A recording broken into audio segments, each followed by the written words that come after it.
Assalamualaikum warahmatullahi wabarakatuh. Welcome to the Encyclopedia of the Qur'an and Hadith channel. I'm very pleased to be able to accompany you on the Encyclopedia of the Qur'an and Hadith channel. Amidst the busyness of this world that is so draining the brain, psyche, and energy, let us take a moment to knock on the door of the Qur'an and Hadith, to return to self-reflection so as not to be far from Allah and His Messenger.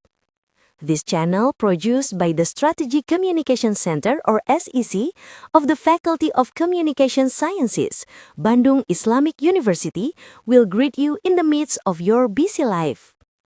May it be useful and become a friend in times of joy and anxiety. Wassalamualaikum warahmatullahi wabarakatuh.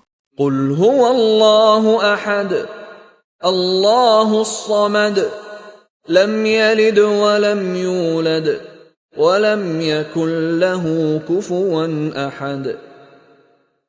The essence of Tawheed in the Qur'an.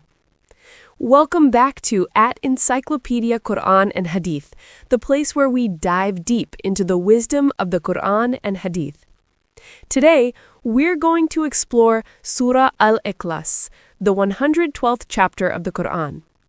Though short, with only 4 verses, this surah is filled with meaning. It's often called the core of Tawheed because it summarizes the essence of Allah's oneness in the simplest and most powerful way. The Prophet ﷺ even said that this surah is equal to 1/3 of the Qur'an, since it contains the foundation of Islamic faith, Tawheed. This surah was revealed in Makkah, making it a Makkiyah surah. It's named Al-Ikhlas, meaning purity of faith, because it purifies belief from any form of shirk, or associating partners with Allah. It also purifies the heart of hypocrisy for those who recite it sincerely. Historically, it came down in response to people questioning the oneness of Allah. And in today's modern challenges, this surah remains a guide to keep our Tawheed strong. The background of revelation, Asbab un-Nuzul. The revelation of Surah Al-Ikhlas is connected to a confrontation between the Prophet ﷺ and the Quraysh idolaters. According to a narration from Ubay ibn Ka'ab, quoted by Ibn Kathir, the idolaters asked the Prophet ﷺ, "Tell us about your Lord. What is he made of? Gold, silver, or precious stone? Does he have children?" In response, Allah revealed this surah, declaring that he is nothing like his creation. Another narration from Abdullah ibn Masud, mentioned in Tafsir al-Qurtubi, says the Jews and Christians also asked about Allah's lineage, similar to their beliefs about Uzair or Jesus being sons of God. While some scholars suggested it could be Madaniyah, the majority, including Imam al-Qurtubi, agree it is Makkiyah, since it was revealed to reject the polytheism of Makkah. The key message? Tawheed is the answer to every doubt about divinity. Recitation of Surah Al-Ikhlas with translation. قل هو الله أحد Say, He is Allah, the one and only. الله الصمد Allah, the eternal refuge. لم يلد ولم يولد He neither begets nor is born. ولم يكن له كفوا أحد. And there is none equal to Him. Tafsir, verse-by-verse explanation. Verse 1. قل هو الله أحد. The command Qul, say, shows this is a direct revelation from Allah to the Prophet. The word ahad means more than just one, wahid. It means absolute, indivisible oneness. Ibn Kathir explains this includes Tawheed in Rububiyyah, Allah as the only creator, and Uluhiyyah, only Allah is worthy of worship. Al-Qurtubi added that this verse refutes the idolaters' belief in many gods like Lata and Uzza. Fakhruddin al-Razi emphasized that ahad also means Allah is beyond parts or composition, unlike His creation. Verse 2. الله الصمد As-Samad is one of Allah's beautiful names, meaning the one who everything depends on, but who depends on nothing. Ibn Abbas said it means the perfect master who is not hollow. Ibn Kathir explained that all creation relies on him for sustenance, life, and protection, while Allah is free of need. Al-Qurtubi said it also means he does not eat or drink, rejecting anthropomorphic ideas. Sheikh Ibn Usaymin said this verse calls us to put full trust in Allah. Verse 3. لم يلد ولم يولد. Allah does not beget nor is begotten. This verse rejects beliefs like the Trinity, Jesus as the Son of God, or ancient myths where gods had children.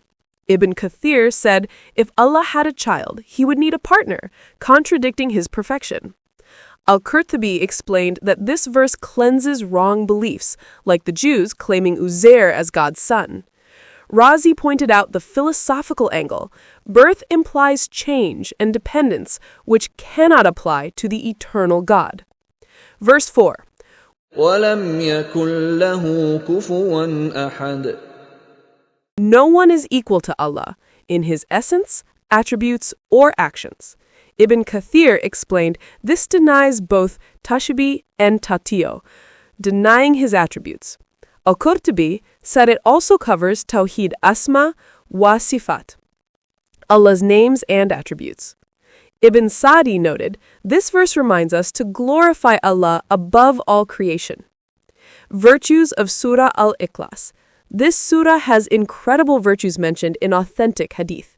First, in Sahih Bukhari, the Prophet ﷺ said reciting Kul huwa Allahu ahad once is equal to reciting 1/3 of the Qur'an. Another hadith, Abu Sa'id al-Khudri, says reciting it 3 times is like completing the entire Qur'an.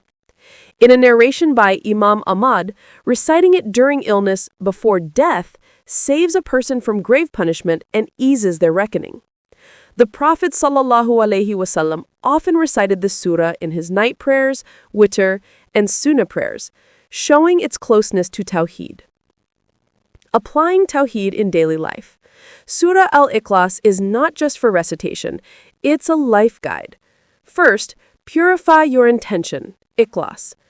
Do everything for Allah, not for people's praise. For example, work honestly in business knowing your provision is from Allah as-Samad. 2.